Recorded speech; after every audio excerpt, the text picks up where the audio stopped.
In the hush before time kept count, two forces emerged. One was fire and fury, born in the belly of a tyrant. The other was ice and silence, rising from roots deeper than the world itself. They were shaped by different realms, molded by different needs, and crowned by different visions of what it meant to rule. From the smoking summit of Mount Olympus came Zeus, king of the gods, master of thunder, and the last laugh in a long, brutal joke played on his father. A god born of rebellion, of swallowed siblings and cosmic mutiny.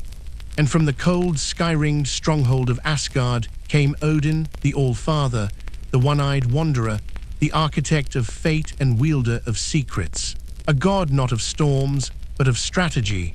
These two would never meet in the old myths. They belonged to different worlds. But if they had, if Zeus and Odin stood face to face on the edge of all creation, what kind of god would remain standing? That's tonight's journey. Fair warning, this isn't your average tale of thunderbolts and ravens. By the time we are done, your definition of supreme ruler might look a little different. You probably won't survive this philosophically intact. But hey, neither did Kronos. So, before you get comfortable, take a moment to like the video and subscribe, but only if you genuinely enjoy what I do here. And tell me in the comments, where are you watching from and what time is it where you are? Now dim the lights, maybe turn on a fan for that soft background hum, and let's ease into tonight's journey together. Before Zeus ruled the skies, he was nothing more than a hidden child. Rhea, his mother, had just watched her husband Kronos swallow 5 of their children whole: Hestia, Demeter, Hera, Hades, and Poseidon. Each gulp was a desperate move by Kronos to prevent the prophecy that one of his offspring would overthrow him. You know, classic dad move. So when baby Zeus was born, Rhea tricked Kronos, wrapped a rock in swaddling cloth and handed it over. He ate it, didn't notice. That's how the king of Olympus survived his own father's appetite, while Zeus was raised in secret on the island of Crete, suckled by a magical goat, whose name was Amalthea. If you're taking notes, the world spun under the tyranny of Kronos, until Zeus returned, a grown god full of lightning and rebellion. He gave Kronos an emetic, yes, a literal godly vomit potion, and out came his siblings, fully grown and understandably cranky. Then came war, the Titanomachy. 10 years of divine warfare. Earth shook, oceans rose, skies cracked. Zeus, Poseidon, and Hades versus Kronos and the old gods. It wasn't a clean fight, but eventually the Olympians won. The Titans were cast down into Tartarus, and Zeus took the throne of Olympus. Now jump across the world. North, the cold before language still hung in the air. There, Odin's story began not in rebellion, but in blood. His grandfather, Beri, was licked from ice by a divine cow. Yes, that's real. Beri fathered Bor, and Bor with a giantess birthed Odin and his brothers, Vili and Ve. Together, these three did not wait for tyranny to end. They hunted Ymir, the first being a frost giant so massive his body was basically the raw materials of the universe. They killed him, drained his blood to make oceans, shaped his flesh into land, his bones into mountains, and his skull into the sky. Where Zeus overthrew a tyrant, Odin constructed a cosmos. That tells you something. Even in origin, Zeus is reactionary, strong, bold, but responding to fear. Odin, by contrast, is surgical, deliberate. He kills not to win a throne, but to build a structure. And yet both become kings. Zeus of Olympus, Odin of Asgard, 2 realms, 2 rulers, but already 2 very different kinds of gods. Zeus thrives on spectacle. His first acts are dramatic, storming the heavens, reshaping the divine hierarchy, thundering across the world. Lightning is not subtle. It declares its presence loudly and leaves smoking footprints. Odin prefers the quiet conquest. Even in early myths, he wanders. He whispers to giants. He trades parts of himself for knowledge. The throne of Asgard is not a prize. It's a position earned by knowing more than anyone else, by enduring more. Here's a curious tidbit. In some later traditions, Odin is believed to have invented runes, righting itself, essentially by hanging himself from the world tree for 9 days, pierced by his own spear in an act of self-sacrifice to gain wisdom. Zeus. He once turned into a swan to seduce a woman. You see the difference. Historians still argue whether Zeus's mythology reflects a more humanized divinity, one designed to be flawed, relatable, even fallible, while Odin embodies the cold inevitability of fate and the cost of knowledge. But both men, both gods, emerge from stories soaked in struggle. Zeus from survival and rebellion, Odin from creation and consequence, and both are just getting started. It is said that a kingdom reflects the soul of its king. If that's true, then Olympus and Asgard were more than realms, they were personality incarnate. Olympus rose like a gleaming crown above the world. Perched atop a mountain none could climb, draped in endless sunshine and scented with the perfume of ambrosia. Everything shimmered, golden columns, ivory halls, radiant clouds that carried gossip between the gods. It was a place of eternal celebration, where gods reclined and argued and loved and punished without ever getting old. It was beautiful, it was indulgent, and it was unstable, because Olympus wasn't built on wisdom or order, it was built on victory. Zeus overthrew his father and said, "This is mine now." And from that moment on, Olympus became the palace of the victor, a place where hierarchy changed not by wisdom, but by thunder. One wrong move, one divine misstep, and you could find yourself hurled off a cloud. Zeus ruled with spectacle. His lightning bolts were forged by the Cyclopes themselves, divine weapons of pure energy, and he wasn't shy about using them. Olympus was his courtroom, his temple, his nightclub, and his military headquarters all at once. Meanwhile, far across the cold, distant sky, Asgard brooded on the edge of the void. Where Olympus shimmered, Asgard stood like a fortress carved from stone and shadow. Its halls were lined not with indulgence, but with arms. Valhalla welcomed the dead not with peace, but with preparation.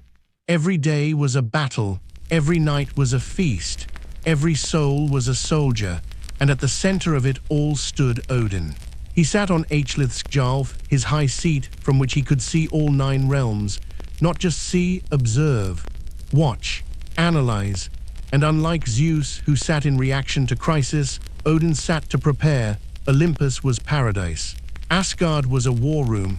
One god celebrated dominance, the other strategized inevitability. Now here's a mainstream mythological contrast. Olympus was not eternal. The Greek gods never truly planned for the end. Even the Fates, who spun destiny, seemed reactive, responding to events rather than controlling them. But Odin's entire mythology leans into ending. From the moment he took the throne, he was already planning for Ragnarök, the final battle. That wasn't failure to him, that was design, and that shaped their realms. Olympus operated like a divine aristocracy. Each god had a throne, a domain, a drama. Poseidon ruled the seas but often feuded with Zeus. Hera, queen of Olympus, wielded jealousy like a sword. Apollo drove the sun, and Artemis hunted in the moonlight. But despite their powers, few truly led. Zeus stood above them, thundering over their disputes, seducing mortals, punishing rebels. He was the CEO of a chaotic startup where everyone was related and nobody could be fired. Asgard, on the other hand, was a hierarchy built for survival. Odin at the top, but not unchecked. Thor, his son, commanded might but followed orders. Heimdall stood guard at the Bifrost, vigilant and emotionless. Freyja ruled with magic and poise.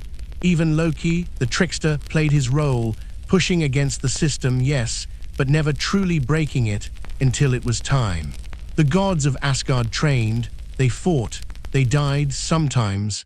They understood that nothing was forever, that all thrones crack eventually, so Asgard was not built for eternity, it was built to end well. And that's why Asgard feels colder, not just literally but philosophically.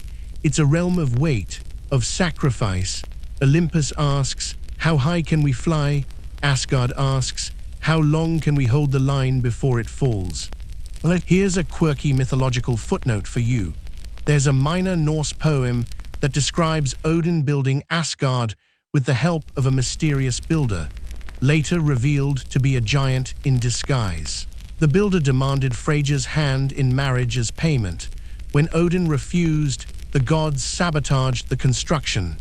Classic Norse move: build something great, then complicate it morally. Historians still argue whether Asgard was ever meant to represent divine perfection, or if it was always a metaphor for the human warrior's life: glory, duty, sacrifice, and the certainty of death.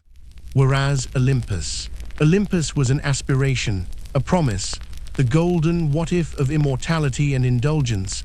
So let's stack them side by side. Olympus, light, luxury, art, poetry, music, divine drama. Asgard, cold, discipline, prophecy, duty, silence.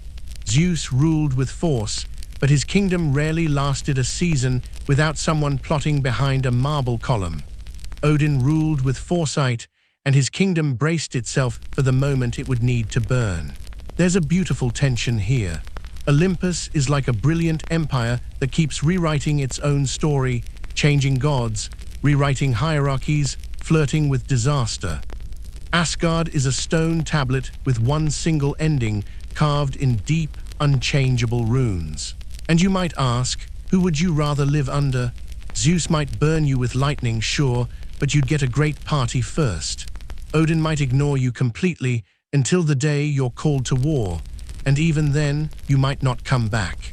But either way, you are a pawn in a divine chess game, and both kings sit with one eye open. One, literally, the other with thunder in his veins. It's been said that family is the original battlefield, and in the realms of gods, bloodlines don't unite, they complicate. Let's start with Zeus, whose family tree looks less like a noble lineage and more like a tangled grapevine struck by lightning. He wasn't just the king of gods, he was their father, their brother, their unfaithful husband, and in a few awkward cases, all of the above. After dethroning Kronos, Zeus married his sister Hera. She was the goddess of marriage, which, if you know their story, is the universe's best example of cosmic irony. Hera was loyal, Zeus was not, and the result? A divine soap opera that spanned generations. Zeus fathered a small army of gods and demigods. Athene from his own forehead, long story. Dionysus from his own thigh, longer story. Perseus with a mortal woman he visited as golden rain, don't ask. Hercules, Helen of Troy, Minos, Hermes, Apollo, his children walk through myth like celebrity cameos in every tale. He wasn't picky, nymphs, mortals, even animals were fair game. His romances ranged from passionate to predatory, depending on the version you read. And Hera, she took it out not on Zeus, but on the women and children he left behind. Hercules suffered because of her wrath. Echo lost her voice. Leto gave birth in exile. In Olympus, family was a Game of Thrones laced with lust, rivalry, and betrayal. Even the siblings clashed. Poseidon challenged Zeus for power. Hades was sent to rule the underworld, effectively exiled. Demeter mourned her daughter Persephone, who was abducted by Hades. And Zeus, he refereed, poorly, now step into Asgard and the air shifts. Odin's family feels colder, not in emotion, but in distance. He fathered 3 notable sons, Thor, Balder, and Vidar, and each reflected a piece of him. Thor was his muscle, the storm-wielding enforcer who protected Asgard with brute force and unshakable loyalty. Balder was his light, a golden god of beauty and peace, beloved by all. And Vidar, the silent one, the avenger destined to survive Ragnarök and take Odin's place.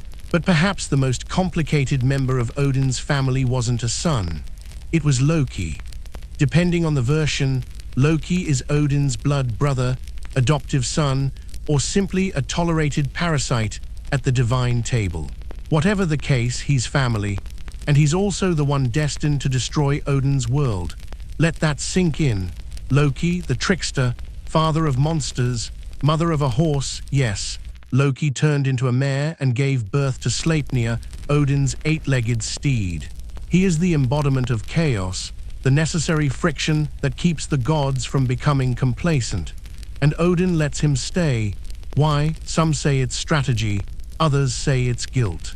Maybe Odin sees a reflection of himself in Loki, the untrustable edge of knowledge, the sacrifice that wisdom demands.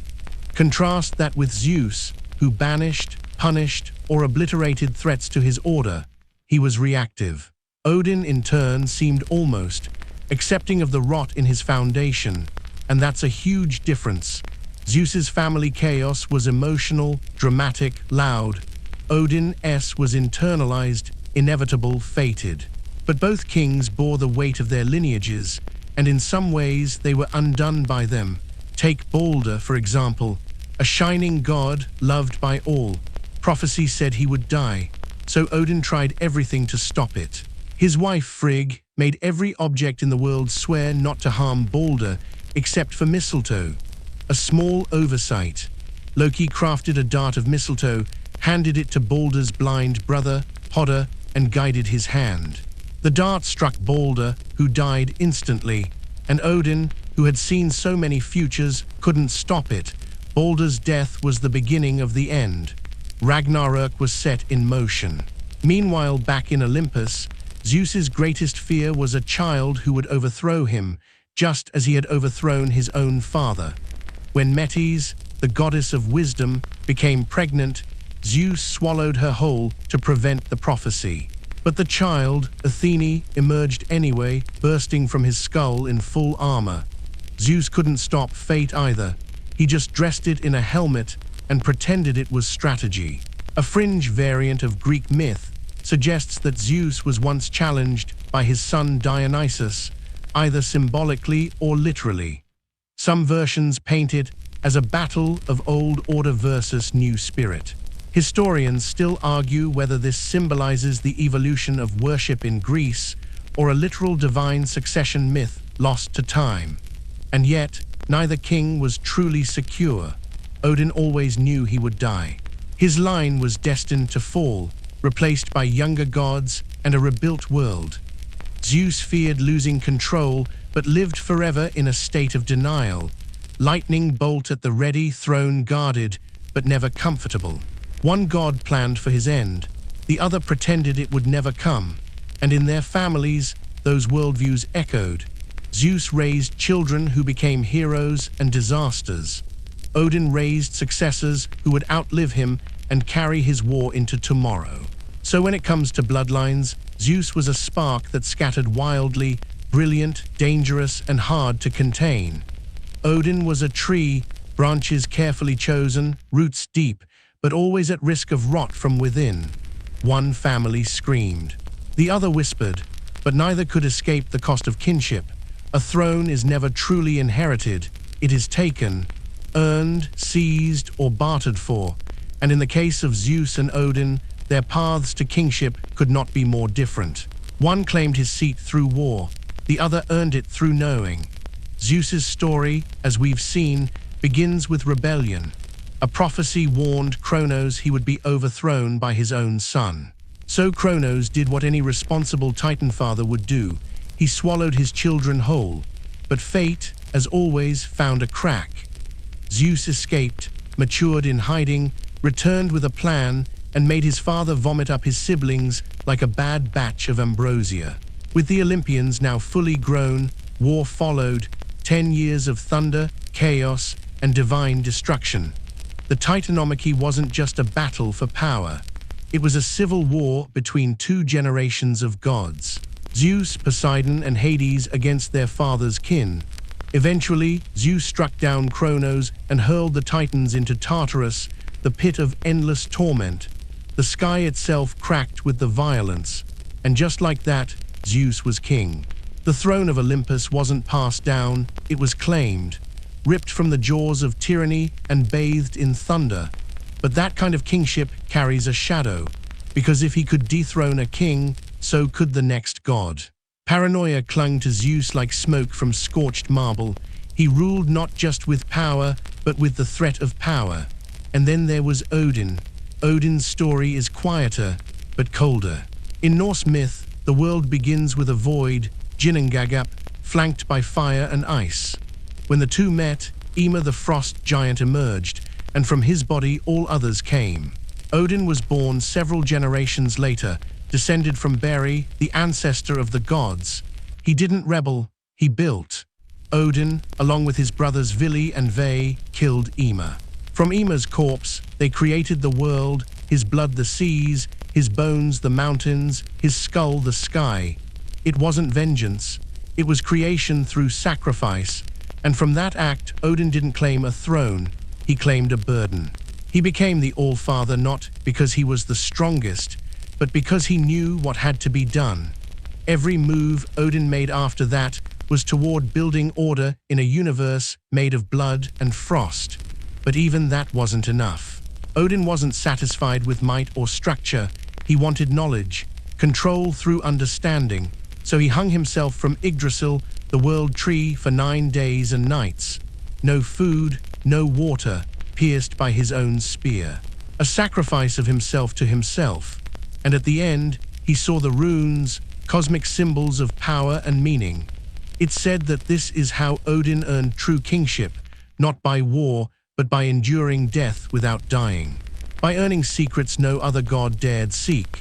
Zeus, when faced with a problem, threw lightning at it. Odin looked inward, sacrificed comfort, body, even his eye, to drink from Mimir's well and gain wisdom. So which makes the better king? Zeus is the classic strongman ruler, charismatic, fierce, inspiring, but deeply insecure, always on edge. His authority is based on dominance, on the idea that if you disobey him, you'll end up smoldering. Odin is a strategist, a philosopher warrior. He rules with prophecy in one hand and inevitability in the other, but his wisdom makes him distant, unreachable, sometimes even cruel. Here's an odd scholarly tidbit. Some interpretations suggest Odin's willingness to die for knowledge is a rare proto-existentialist motif in pre-modern myth. He accepts that the world has no guaranteed meaning, so he makes his own through sacrifice and vision. Zeus, in contrast, is reactive. He responds to threats. Odin anticipates them. Historians still argue whether Zeus's ascension represents a rejection of tyranny or simply a replacement of it. After all, Kronos swallowed his children. Zeus hurled his enemies into eternal torment. Different flavor, same spice, and yet both gods inspire loyalty. After the Titanomachy, Zeus divided the world among his brothers. Poseidon took the seas, Hades the underworld, and Zeus claimed the skies. He built Olympus as a seat of glory. The world was ruled by a trinity, but Zeus always stood tallest. Odin didn't share power, not exactly. He delegated Heimdall to guard the Rainbow Bridge, Tyr to fight in battle, Frigg to foresee, but Odin always had the final word. Even among equals, he remained the puppet master. His gift was foresight. But that gift came with loneliness. A curious myth even suggests that Odin doesn't sleep. Instead, he watches constantly. Not with 2 eyes, of course, he traded one at Mimir's well, but with thought and memory. His ravens, Hugin and Munin, fly across the realms each day, bringing back everything they see. Imagine that, your thoughts and memories literally flying around the world, bringing back bad news before breakfast. It's no wonder Odin always looks tired. And yet he endures, just like Zeus. Both kings sit on high, one on a mountain of marble soaked in sun and thunder, the other on a throne carved from prophecy, perched at the edge of twilight. They rule not because someone gave them the right, but because they took it. Zeus won with noise, Odin with silence. One throne was claimed with lightning, the other with a whisper. And as we step into the next chapter, into weapons, war, and the divine tools of power, we must ask, what kind of king lasts longer? The one who seizes the moment, or the one who sees the end? A king is only as mighty as the weapon he wields, or so the myths would have us believe. And in the stories of gods, weapons are not mere tools. They are embodiments, extensions of the wielder's will. And sometimes they are the only reason a god remains feared.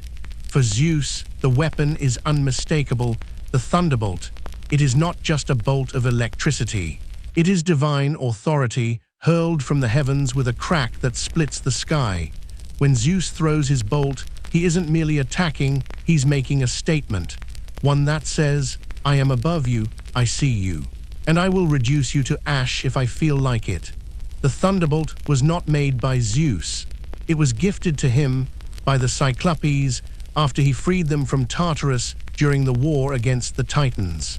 As a thank you, they crafted 3 artifacts for the Olympian brothers. Hades received the Helm of Invisibility, Poseidon the Trident, and Zeus the Thunderbolt. Now here's the twist. Zeus didn't just use lightning, he became it. His symbol was the storm, his arrival heralded by thunder. The skies, once ruled by his father, became his battlefield, and with a flick of his wrist, he could smite mortals, monsters, even fellow gods. But the bolt is more than brute force. It's precision. Zeus doesn't flail, he targets. When Semele, one of his mortal lovers, asked to see his true form, he reluctantly revealed himself in lightning. She died instantly. Even his presence was a weapon. In every sense, Zeus's power comes from his control of nature's most untamable force. Now turn to Odin. His primary weapon is the spear Gungnir, and oh, what a spear it is. Forged by the dwarves, the master smiths of Norse myth, Gungnir is said to never miss its mark. It flies with purpose. It knows its destination. It is not chaotic like lightning. It is exact. The spear is also a symbol of Odin's sacred authority. In ancient Norse rituals, warriors would mark the beginning of battle by hurling a spear over the enemy lines, invoking Odin's name. It wasn't about damage, it was about declaring the field sacred, a place where fates would be decided. Odin's relationship with his weapon is ceremonial as well as strategic. He doesn't just throw Gungnir to kill, he throws it to bind. In one myth, he pierces a man not to wound him, but to dedicate his soul to the gods. In another, Gungnir is hurled across the cosmos to seal oaths, making it a divine contract in flight. And Odin doesn't stop there. He also wields Draupnir, a golden ring that drips 8 identical copies of itself every 9 nights. Wealth without end, but it's not greed, it's symbolic power. Draupnir represents abundance, divine multiplication, and even a kind of immortality. Odin placed it on his son Balder's funeral pyre as a token of mourning and continuity. Now here's the quirky tidbit.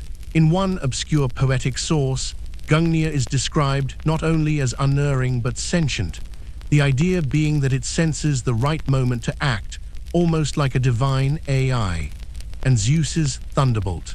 In some later Hellenistic myths, it too is said to have a will of its own, able to defy gravity and return to its master's hand. Which brings us to a fundamental difference. Zeus's thunderbolt is raw, primal, loud. It's about impact. Odin's spear is silent, deliberate, final. It's about outcome. Zeus wields a weapon you see coming from miles away. Odin's arrives before you know you've been struck. Let's not forget the metaphysical side. In Greek myth, weapons don't just represent power, they often replace personality. Ares is his sword, Athene is her shield. But with Zeus, the thunderbolt is his throne. Without it, he's still king, but far less frightening. For Odin, Gungnir enhances his presence, but doesn't define it. Even unarmed, Odin's true power lies in knowledge, in prophecy, in the fact that he probably already knew where you'd move before you moved. Historians still argue whether Gungnir's invincibility is literal or metaphorical. Some say it's not the weapon that never misses, but Odin himself who never does. A subtle but potent difference. There's also the way the gods use their weapons in the final stories. At Ragnarök, Odin rides into battle on Sleipnir, armed with Gungnir, knowing full well he's going to die. Not because the spear failed, but because fate decreed it. His spear is not a promise of survival, it's a symbol of commitment. And Zeus, well, in myth, he never dies. But in some versions of Orphic tradition, there is a future where the reign of the Olympians ends, not with a bang, but with absorption back into the cosmic one. Even the thunderbolt grows quiet. There's something poetic in that. Two kings, two weapons, one loud and blinding, like a burst of ego hurled from the sky, the other sharp and silent, like a whisper of inevitability. And which is more terrifying? A flash that scorches the earth in anger, or a point that quietly seals your fate, unseen, but always accurate? In war, in ritual, in rule, Zeus and Odin both carry symbols of dominion. But one makes the heavens roar, the other simply says, "This is already decided." Behind every great god is a legion of loyal followers, or at the very least, a ragtag crew of immortals and semi-divine freelancers who make the miracles happen. Because no matter how mighty Zeus or Odin may seem, neither ruled alone. And when these two titans of mythology go to war, the real question becomes, who's bringing the better army? Let's begin with Olympus. The Greek pantheon, as curated by Zeus, was a vibrant blend of gods, goddesses, demigods, nymphs, muses, and monsters. Officially, the 12 Olympians formed his high council. Hera, Poseidon, Demeter, Athene, Apollo, Artemis, Ares, Hephaestus, Aphrodite, Hermes, Hestia, or sometimes Dionysus, and of course Zeus himself. Each ruled a domain. Each had divine powers. Each came with their own baggage. Now on paper, this sounds like a dream team. Athene, goddess of wisdom and warfare, was an unbeatable strategist. Ares brought raw aggression. Apollo had deadly aim with his bow, and Artemis could lead an ambush like no other. Hermes delivered messages, but also stole things with alarming efficiency. Hephaestus forged weapons. Aphrodite could turn desire itself into a battlefield. But here's the catch: Olympus wasn't exactly unified. The Greek gods argued a lot. Hera hated Zeus's flings. Ares and Athene loathed each other. Poseidon resented being given the sea. Half the time, this divine crew felt more like a dysfunctional family reunion than a military force. And yet, when Zeus needed them, when threats loomed, they responded. Take the Gigantomachy, the war against the giants born of Gaia. The Olympians teamed up and unleashed chaos. Athene crushed giants with cities. Dionysus drove them mad. Even Hecate, not typically in the top 12, arrived with her torches and arcane fury. There's power in variety, even if coordination is questionable. Now cross over to Asgard. The Norse gods, the Aesir, operated more like a disciplined unit than a divine democracy. Odin sat at the top, yes, but below him was Thor, his hammer-wielding son and enforcer. There was Frigg, his prophetic wife. Heimdall, the ever-watchful guardian of the Bifrost. Tyr, the god of war and law. Balder, the radiant hope. Bragi, the poet. And Freyja, though technically of the Vanir, served as a commander of the Valkyries and master of battle sorcery. Then there are the Einherjar, the honored dead, warriors handpicked by the Valkyries from the fields of battle, brought to Valhalla not to rest, but to train. Every day they fight. Every night they feast, preparing for the end of the world, Ragnarök, where they will rise and charge once more. Now that's dedication. And Odin's secret weapon, the Valkyries themselves, choosers of the slain, elegant, terrifying, and bound to no mortal law. These shield maidens soar over battlefields like divine drones, collecting souls and sometimes dishing out divine justice mid-flight. They answer to Odin, but they serve fate more than any king. Here's a quirky detail. One lesser-known Valkyrie, Skuld, also appears as one of the Norns, the Norse Fates, which suggests that Odin's army doesn't just fight battles, it shapes time. Olympus never had that kind of clarity. Sure, Zeus had loyal gods, but the mortals were mostly spectators or pawns. Heroes like Heracles or Perseus did impressive things, but they weren't organized into any divine army. The Norse world trained its dead for an apocalypse. That's commitment. Historians still argue whether the militarization of the Norse afterlife reflects the harshness of Viking life or a deeply philosophical acceptance of cosmic struggle. Either way, Odin's war machine is a well-oiled, frost-covered juggernaut, and let's not forget the monsters. Zeus fought many, Typhon, the giants, even his father Kronos, but they were opponents, not allies. Odin, however, tolerated chaos within his ranks. He accepted Loki, the very engine of Ragnarök, as kin. He rode Sleipnir, an eight-legged horse birthed by Loki in mare form. And he kept Fenrir close, for a while, until it became clear the wolf would devour him. Odin doesn't banish chaos, he studies it. Now imagine these two war machines facing off. Zeus stands at the head of a storm cloud, lightning crackling in his fists, flanked by gods of sun and moon, love and war. His forces are beautiful, fearsome, but often independent. Odin rides forth cloaked in prophecy, flanked by warriors who have died 1,000 times, by gods who know they will not survive but fight anyway. His troops are disciplined, doomed, and unshakable. Olympus is power unchained. Asgard is resolve hardened. Which is stronger? Well, let's ask. What happens when things go wrong? In Greek myth, when the gods lose, they flee. During the Gigantomachy, if one god is in danger, another rescues them or leaves the scene. In some stories, Ares gets captured by mortals. Dionysus hides. Even Zeus can be tricked, manipulated, or forced to retreat. In Norse myth, when the gods lose, they die. At Ragnarök, Thor slays the world serpent, but dies moments later from its poison. Heimdall and Loki kill each other. Odin is devoured, but they knew it was coming, and still they charged. That's not just bravery, that's culture. Olympus teaches survival. Asgard teaches sacrifice. Both pantheons are mighty, but only one trains its gods to face the end. And in that, maybe Asgard's army wins, not in victory, but in meaning. Because to fight for eternity is one thing, but to fight knowing you will fall and fighting anyway, that's something else entirely.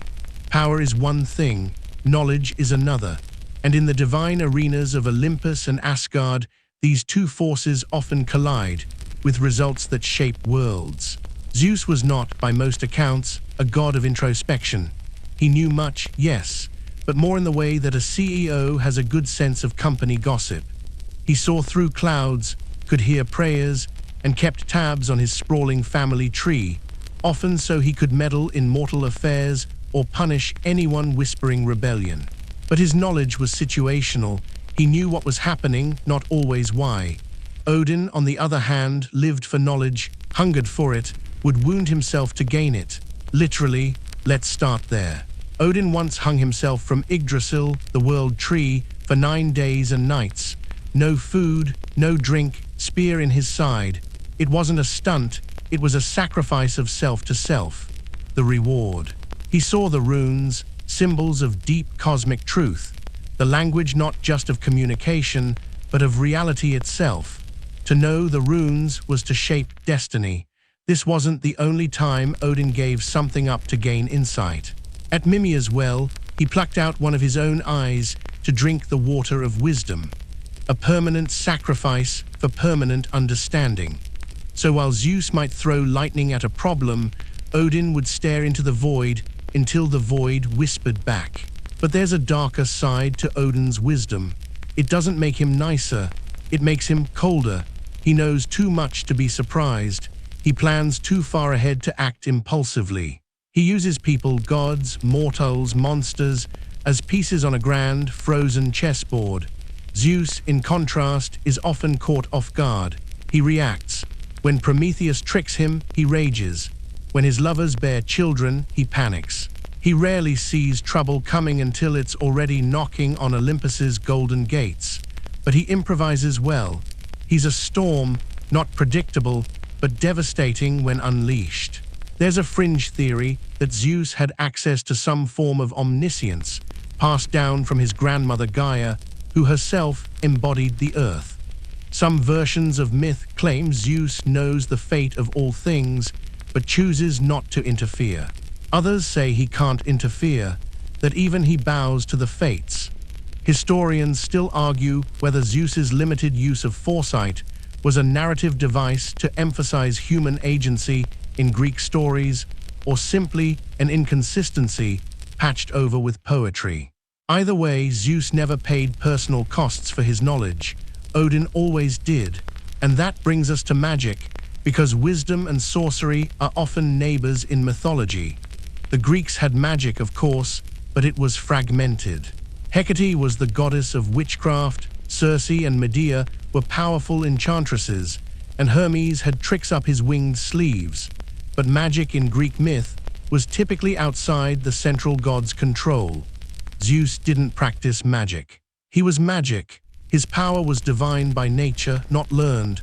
He didn't study incantations, he declared reality. Odin, meanwhile, learned magic, and not just any magic. Seidr, a feminine, intuitive, and deeply controversial form of Norse sorcery that allowed the user to see and shape fate. Yes, you read that right. Odin, the All-Father, practiced a kind of magic traditionally reserved for women. In fact, when Loki wanted to insult him in the Poetic Edda, he accused Odin of being unmanly for learning Seidr. And Odin didn't care, because he knew something they didn't. Knowledge doesn't care about your pride. Seidr allowed Odin to manipulate events, twist threads of fate, cause dreams, reshape desires. It wasn't flashy. It wasn't fireballs. It was nudging reality until it bent in his favor. Compare that to Zeus, whose primary tactic was either seduction or destruction. If Zeus wanted something, he took it. If Odin wanted something, he set dominoes falling in 9 realms until it arrived at his door. Now let's not over-romanticize Odin. This is a god who allowed his own son to die, not out of cruelty, but because it was part of the grand design. He knew he couldn't stop Ragnarök, only prepare for it. So he became wisdom itself, in preparation for the end. Zeus, in contrast, spent his immortal life avoiding the end. His greatest fear was a child who would surpass him. So he swallowed lovers, destroyed rivals, tried to stop fate from happening. One god walked toward the storm, the other tried to dodge the raindrops. And what about understanding humanity? Here, Odin might surprise you. While distant and ruthless, Odin spent much time among mortals, disguised, wandering, watching. He listened to songs, whispered to kings, manipulated battles, and sometimes offered gifts, with conditions. He understood human fears because he studied them. Zeus mostly visited humanity when he wanted a new child. Sure, he heard prayers. Sure, he intervened, but it was almost always about him. Odin understood mortals as moving parts in a vast mechanism. Zeus saw them more like extras in his celestial drama, so if you had to choose a god for a final exam, Zeus would probably wing it and cheat. Odin already wrote the exam. From prophecy to spellcraft, knowledge to intuition, Odin lives in the realm of long games and deep truths. Zeus plays short-term, loud, immediate. Odin learns reality. Zeus declares it. And somewhere in the space between thunder and silence, you begin to wonder, is it better to rule through brilliance, or to understand why everything must fall? Every king claims to be just. But justice, like lightning or prophecy, bends with the hand that holds it. For Zeus and Odin, justice was not an abstract ideal. It was a living force, enforced by divine will, backed by thunder and steel, and depending on their moods, fickle as a coin flipped in a storm. Let's start with Zeus. He was called the upholder of justice, Zeus Xenios, protector of guests and hosts, Zeus Hawkios, guardian of oaths.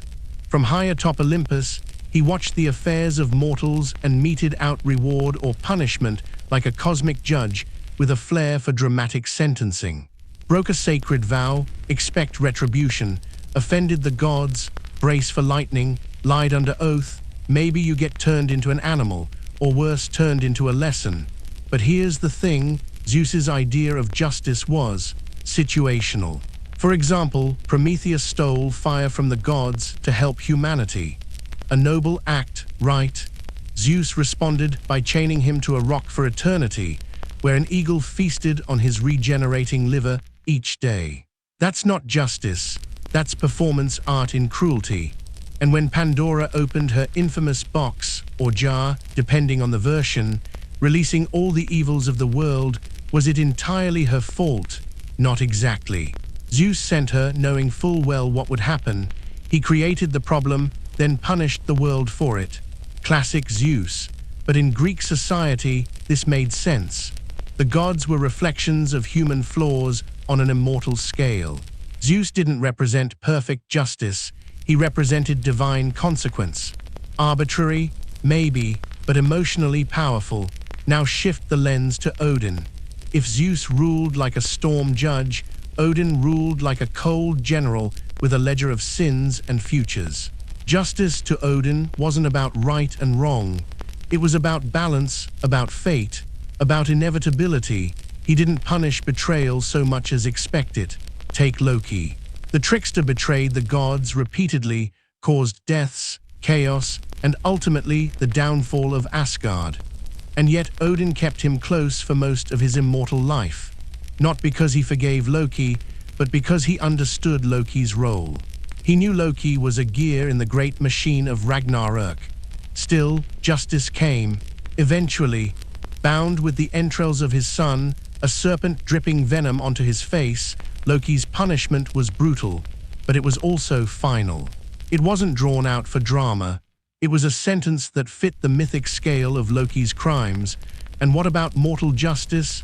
Here's where Odin gets opaque. He gifted knowledge to kings and warriors. He inspired poets and berserkers. But he didn't protect mortals from harm. If a warrior died honorably, Odin's Valkyries would choose him for Valhalla. If not, to Helheim with them, no speeches, no mercy. The battlefield was Odin's courtroom. And the outcome of your life was your verdict. A curious myth even suggests that Odin once manipulated an entire war between mortals just to see which side deserved his favor. Not because he loved either cause, but because he wanted to learn something. Justice for Odin was data. For Zeus, it was theater. Historians still argue whether Odin's calculated morality influenced early Germanic law, which emphasized oath-keeping and restitution over centralized authority.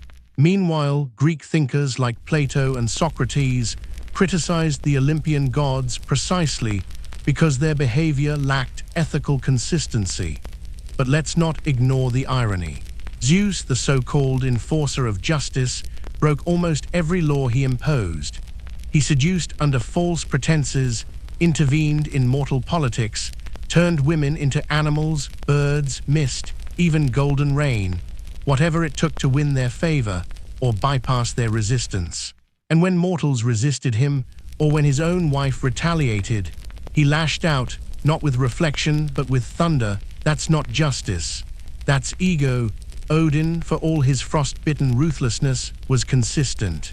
If he punished you, it was because the threads of fate had snapped, not because you bruised his pride. Of course, neither god had a perfect legal system. They ruled in myth, not in morality. But when you compare their styles, the difference is stark. Zeus judges by offense. Odin judges by outcome. Zeus punishes because Odin punishes when the time is right.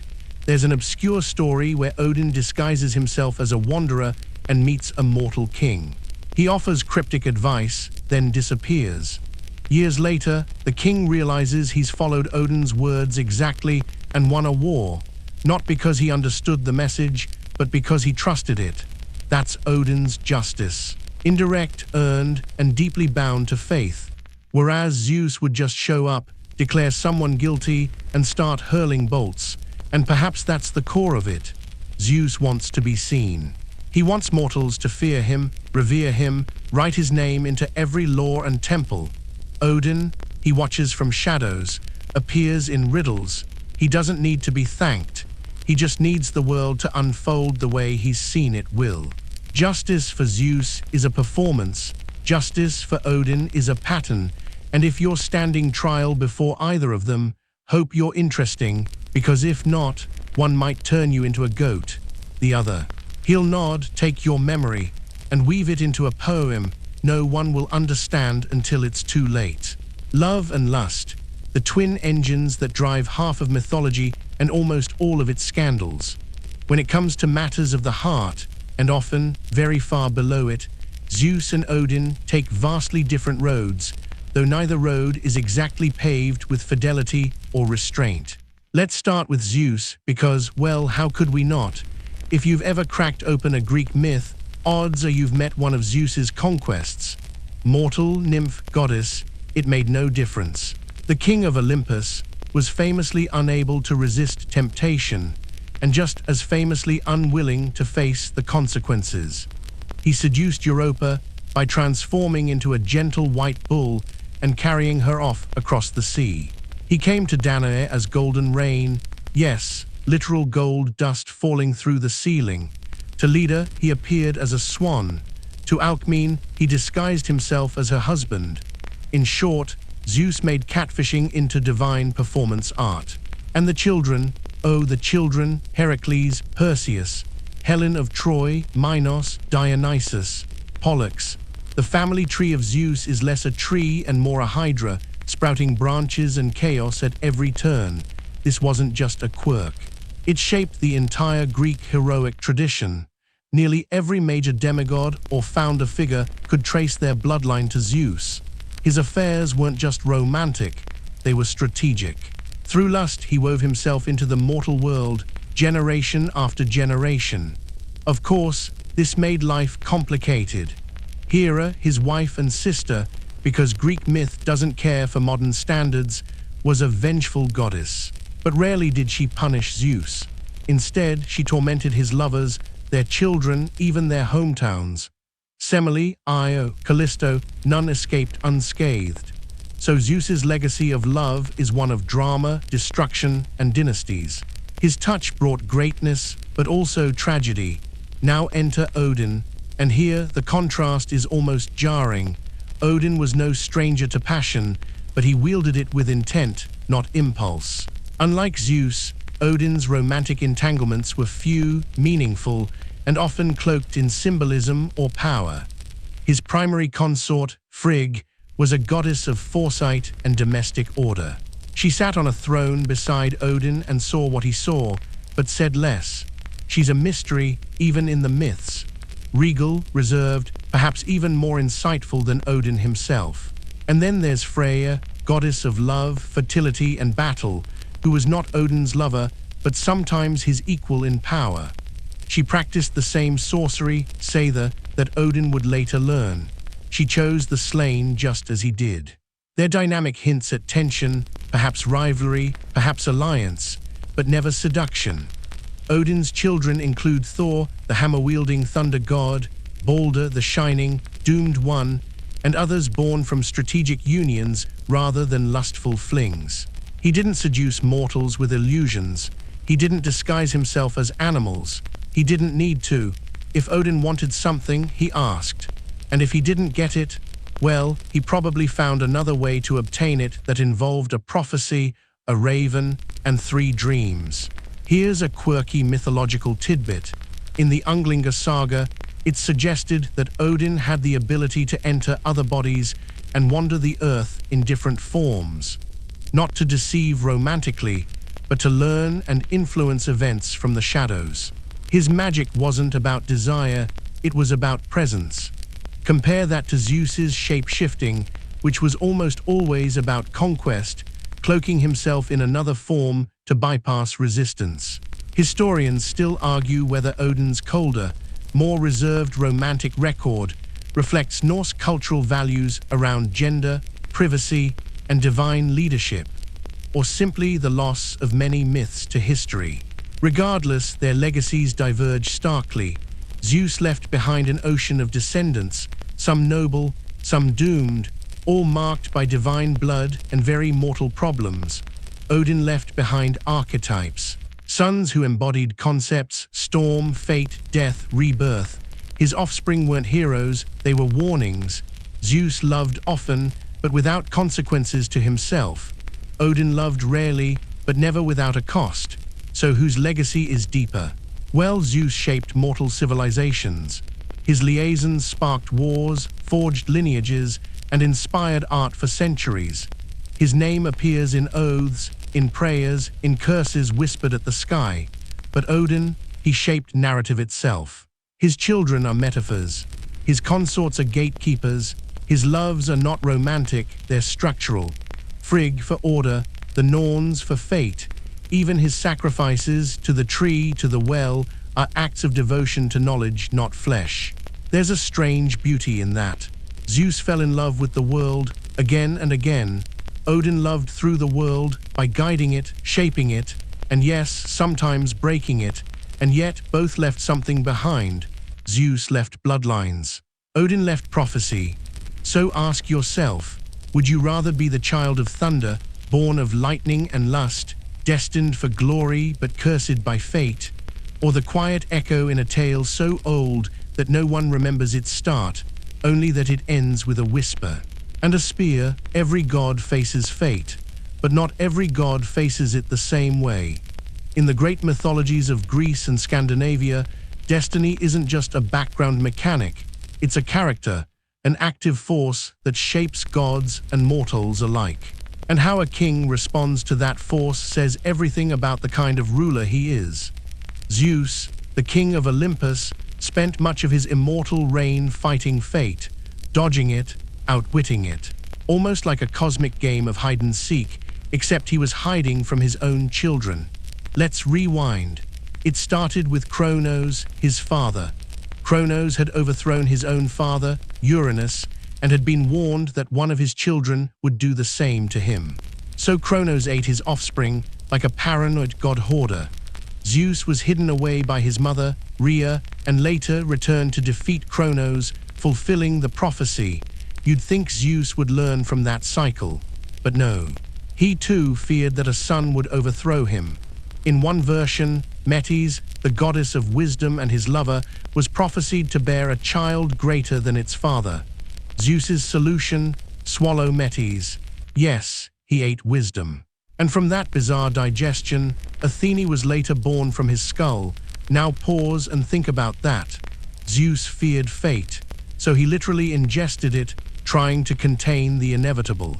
It worked, sort of, but it also revealed a pattern. Zeus sees prophecy as something to outrun or outmaneuver, not something to respect. He plays chess with destiny, but with a lot of flipping the board. In some Orphic versions, there's an even weirder twist. Zeus absorbs Phanes, a primordial creator, to unify all divine power into himself. Not for balance, for control. Because if he is everything, nothing can overthrow him. Zeus is not a king who accepts change. He is a king who builds walls against it.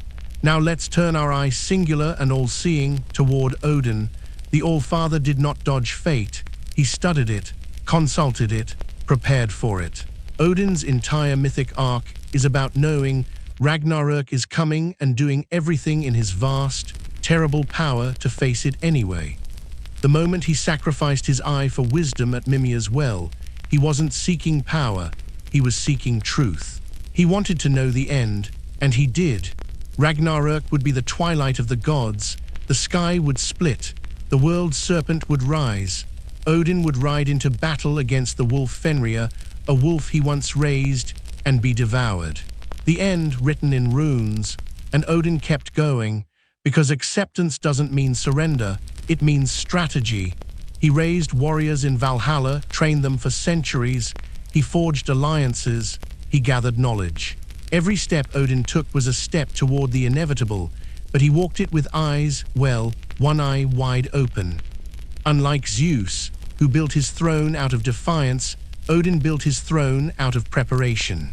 There's a fringe theory, found in the lesser-known Vafthrudnismal poem, that Odin may have even welcomed his death, not as failure, but as transformation, that in dying to Fenrir, he becomes part of a cosmic reset, a divine composting, if you will.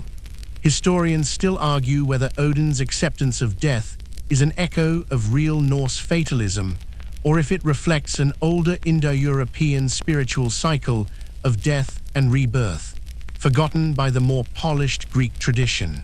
In either case, it makes Zeus and Odin opposites. Zeus says, "I will never be replaced." Odin says, "I will be replaced, and I will train the world for it." And here's the paradox. Zeus, for all his resistance, created more chaos by fighting fate. His lineage is messy, his legacy uncertain, his grip on power depends entirely on fear and interference. Odin, by embracing his end, became eternal.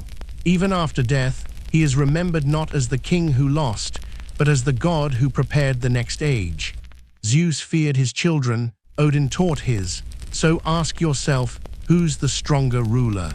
The one who clings to a golden throne and silences every threat, or the one who sees the cracks in the universe and teaches others how to survive the collapse? In one haunting myth, after Ragnarök, the world is reborn. New gods arise. The sons of Odin survive. Balder returns from the underworld.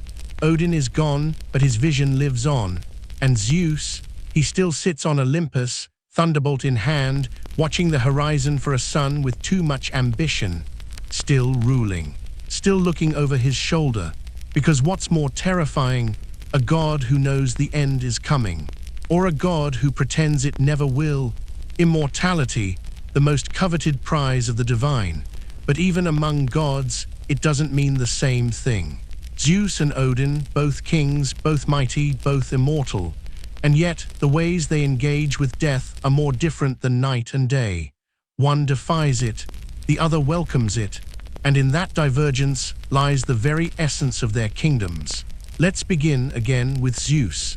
He is the archetype of the eternal sky father, unchanging, undying, unmoved by the passage of time. He wasn't born to die, he was born to overthrow death. After all, he defeated Kronos, the titan of time, and imprisoned him in Tartarus. Not just a win over a parent, but a symbolic triumph over time itself. Zeus doesn't age, he doesn't fade. He doesn't grow wiser with centuries. He is constant, which, depending on how you look at it, is either divine perfection or celestial stagnation.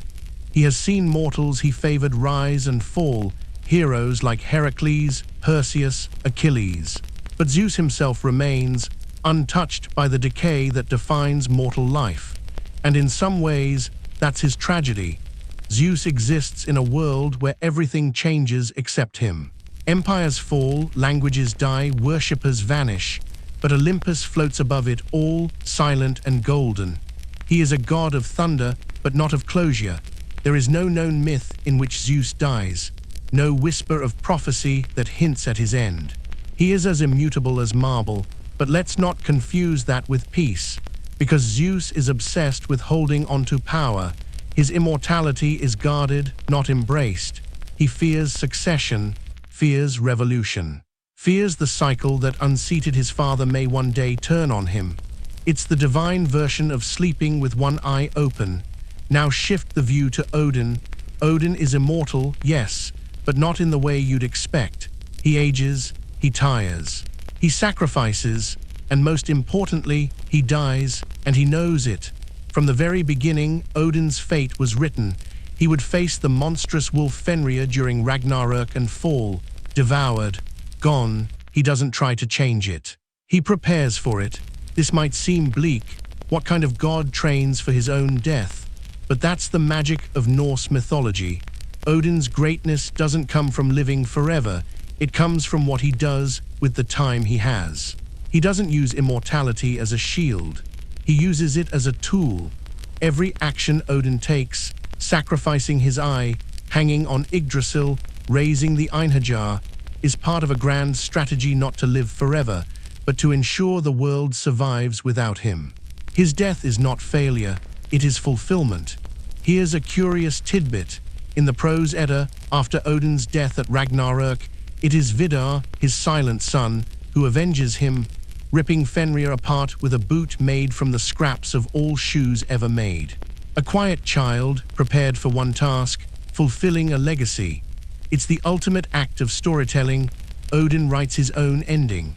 Historians still argue whether Odin's foretold death represents a uniquely Norse worldview, a reflection of Viking life, where death was not the end, but the climax of one's saga. Compare that to Zeus, who refuses the idea of climax. His stories loop endlessly. New threats arise, and he quells them. New heroes are born, and he watches them fall. He is perpetual first act, never allowing the curtain to drop. It's immortality without growth. So what does it mean to be truly divine? Is it about escaping death, or meeting it with eyes wide open? Odin chooses to make meaning out of mortality. Even his afterlife is built on the idea that death is only a threshold. The warriors of Valhalla die daily, only to rise again and feast. It's training, ritual, a way to engage with death without fear. Zeus's afterlife, by contrast, is vague. The Greek underworld, ruled by Hades, not Zeus, is shadowy, murky, indifferent. Heroes might be rewarded in the Elysian fields, but most souls wander. There is no glory in it, no redemption arc, and Zeus, he doesn't even go there. He hovers above, uninvolved. In one version of the myth, even Heracles, his own son, dies, and Zeus allows his soul into Olympus while his mortal self remains below. A weird divine split custody. Zeus never walks with the dead. Odin dines with them nightly. So who is more human? Perhaps Odin, flawed, brooding, mortal in spirit if not in flesh. A god who bleeds, who worries, who loses and sacrifices.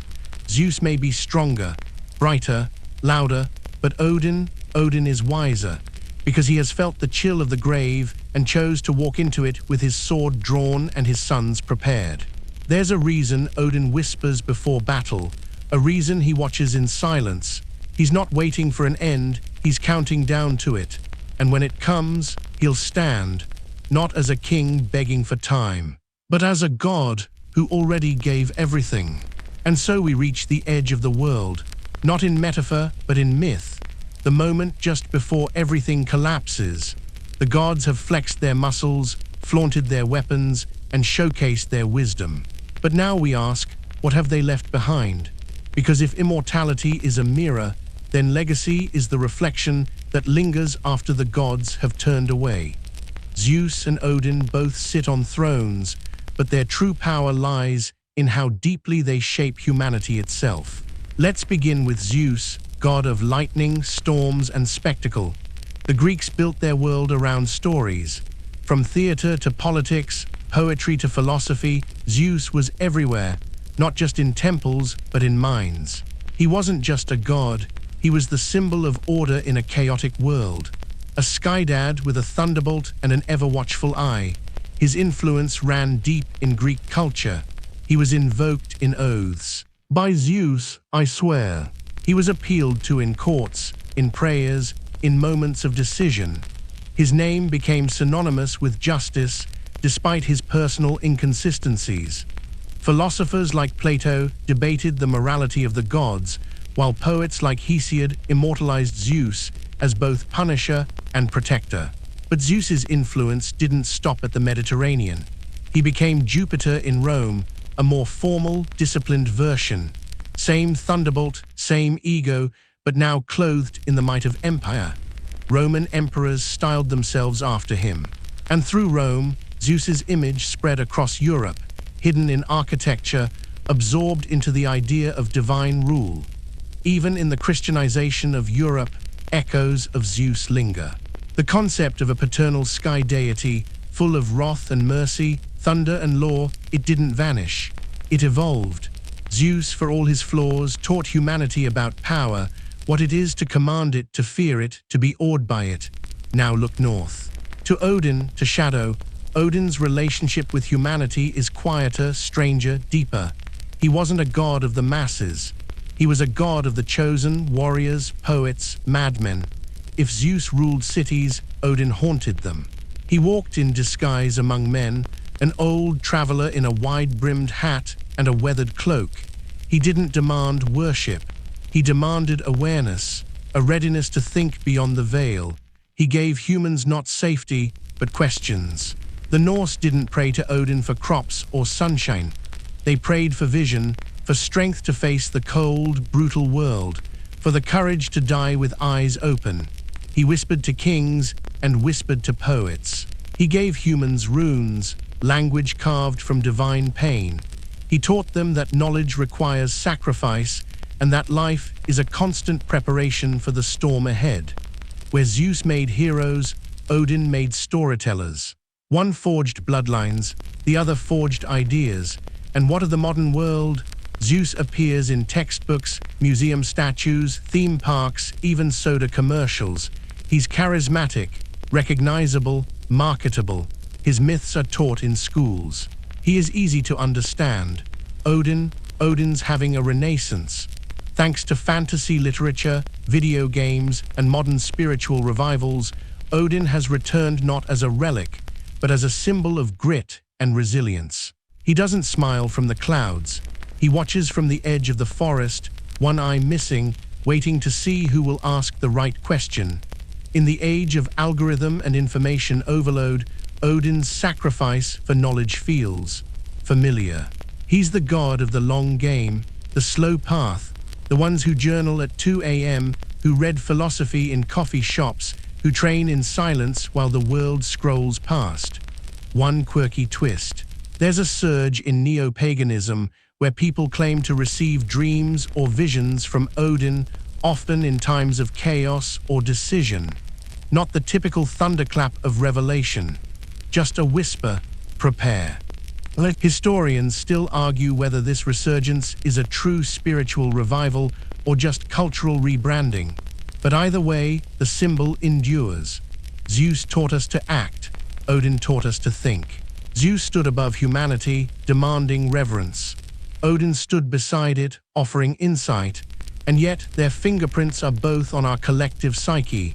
When we speak of leadership, do we mean Zeus, the bold decider, or Odin, the quiet strategist? When we seek purpose, do we chase glory like a child of Olympus, or do we stare into the tree of life and carve runes into our own bones? Zeus gave us thunder, Odin gave us silence, and both, in their own way, taught us what it means to be more than human. So here, on the brink of twilight, we look back and ask, which god shaped you, the one who stands above, or the one who walks beside? Pop quiz. Who wins in a Marvel movie, the Norse god of thunder or the king of Olympus? Well, if pop culture has anything to say about it, Odin and Zeus are both still very much in the ring, and neither plans to leave quietly. The mythological war has gone digital.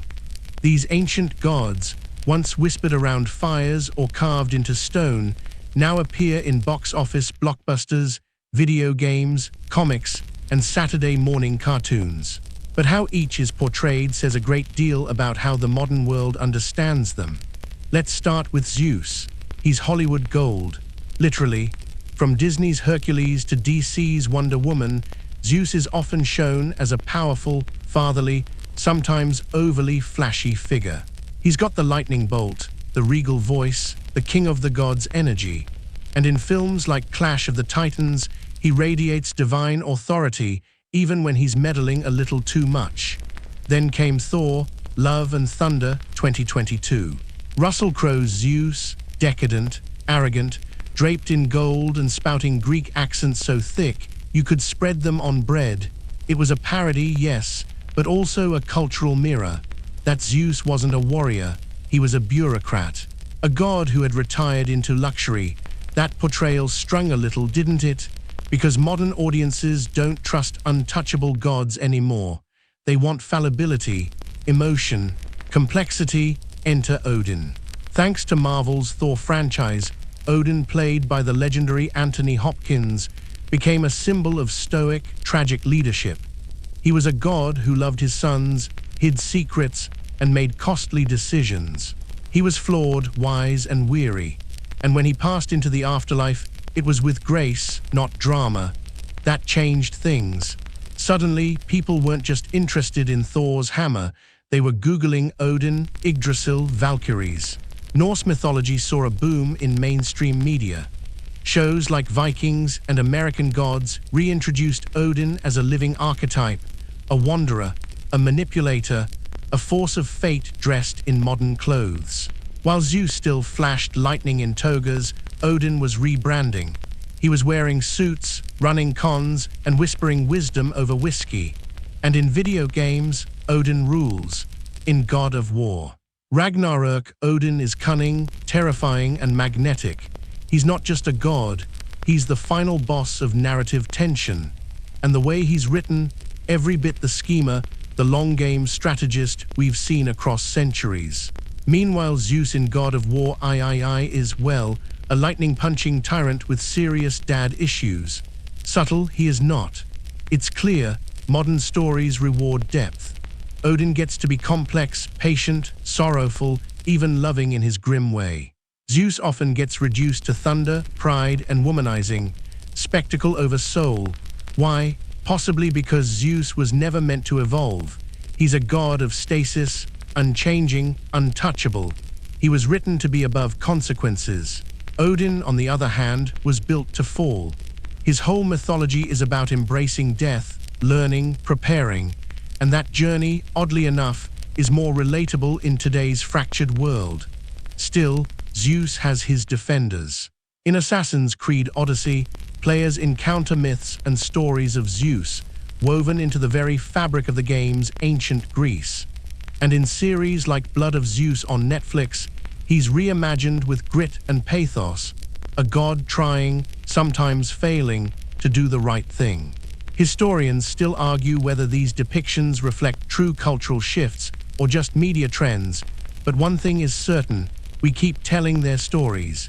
Zeus remains the symbol of divine power, raw, brilliant, thunderous. He's the spark in the sky, the danger of unchecked rule, the shining king who dares you to challenge him. Odin is the whisper in the dark, the chess player, the old man at the end of the bar who knows your name and your future. One is flash, the other is fire, and both are immortal, because the truth is, gods never die in modern culture. They just change outfits. They migrate from temples to screens, from scrolls to streaming services. And in that journey, they reveal what we, as people, truly crave in our stories. Some of us want lightning, others want runes, but either way, the myth continues. In pop culture, Odin has become the god of endurance, subtlety, complexity. Zeus, the god of spectacle, and maybe, just maybe, that's the final twist. The god who avoids fate is now trapped in it, forever playing the same role, while the god who accepts his end keeps being reborn. The myths we inherit are not just stories. They are frameworks for understanding power, divinity, and human nature. As centuries passed, scholars, philosophers, and psychologists have dissected Zeus and Odin, each layer peeling back complex systems of belief and meaning. So what have the intellectual giants uncovered in these towering figures? Who, between the king of Olympus and the All-Father, offers a deeper, more enduring philosophical legacy? Zeus, the Stormbringer, embodies authority and order, the archetype of a ruler who commands by force and divine right. His mythology is a reflection of the Greek polis, where justice, hierarchy, and power were central. Scholars like Carl Jung have viewed Zeus as a symbol of the superego, the moral conscience, societal rules, and the parent figure. He represents the need for structure in chaos, but also warns of the danger of unchecked authority and tyranny. Yet critics point out Zeus's contradictions, his impulsiveness, deceit, and infidelity. Philosophers like Plato debated whether the gods, especially Zeus, were worthy models of virtue. The classical world wrestled with the tension between divine power and moral perfection, recognizing Zeus's might, but questioning his ethics. Odin's philosophical shadow is longer, darker, and more enigmatic. He is the embodiment of wisdom through sacrifice, a seeker of truth who pays dearly for knowledge. Jung saw Odin as an archetype of the wise old man, a guide who reveals the mysteries of life, but carries the weight of inevitable death. His mythos centers on existential themes, fate, sacrifice, transformation. Odin's story is not about the glory of power, but the burden of insight. His hanging on the world tree, his loss of an eye, his pursuit of the runes, all represent the painful cost of awareness. In a way, Odin's legacy challenges the human desire for immortality. instead proposing that true power comes from embracing mortality and uncertainty. Modern philosophers and psychologists have been drawn to Odin's dual nature, the god of war and poetry, death and rebirth. His figure captures the complexity of human consciousness, where destruction and creation intertwine. There is also an ongoing scholarly debate about Odin's origins. Some argue he is a composite of earlier Indo-European deities, reflecting the amalgamation of cultures in the Norse world. Others see Odin as a distinctly Nordic innovation, embodying the harsh realities and fatalism of Viking life. Comparatively, Zeus is tied tightly to the Mediterranean worldview, focused on human order, justice, and rationality, while Odin represents a more fragmented, ambivalent cosmos, where fate is inscrutable and survival demands cunning and sacrifice. It's also worth noting the influence of these gods beyond religion into psychology, literature, and political theory. Zeus's image informs concepts of leadership, sovereignty, and justice in Western thought. His flaws remind us that power corrupts and that absolute rule can be dangerous. Odin, meanwhile, inspires ideas about resilience, wisdom, and transformation. His mythology encourages acceptance of uncertainty and the inevitability of change, themes deeply resonant in existential philosophy. In literature, Odin's presence haunts the works of Tolkien, Wagner, and many modern fantasy authors, symbolizing the cost of knowledge and the inevitability of death. Zeus continues to be the fiery force behind countless heroic epics, shaping narratives of conflict and order. So, who leaves the deeper philosophical imprint? The answer depends on what you value. Zeus offers the clarity of law and the power of authority, with all its grandeur and risk. Odin offers the wisdom of sacrifice and the courage to face the unknown, with all its pain and insight. In the end, both are mirrors for human nature, one reflecting our desire for order and strength, the other our quest for meaning amid chaos. They are gods not just of thunder and war, but of ideas that shape how civilizations think about themselves. And perhaps that is the true measure of a god, not how brightly they shine, but how deeply their light penetrates the human soul. The final verdict, after thunder and shadow, wisdom and lust, fate and immortality, is a daunting task. To crown one king above the other when they rule such different realms, embody such contrasting ideals, is to choose between lightning and silence, storm and shadow. But let us be brave. Zeus, the king of Olympus, is the embodiment of raw, dazzling power. He commands the skies, controls the storms, and shapes the mortal world through his will and his offspring. His reign is one of dominance, spectacle, and unyielding authority. He is a ruler who protects order, yet also sows chaos through his passions and impetuous nature. Odin, the All-Father, is a god of depth and complexity.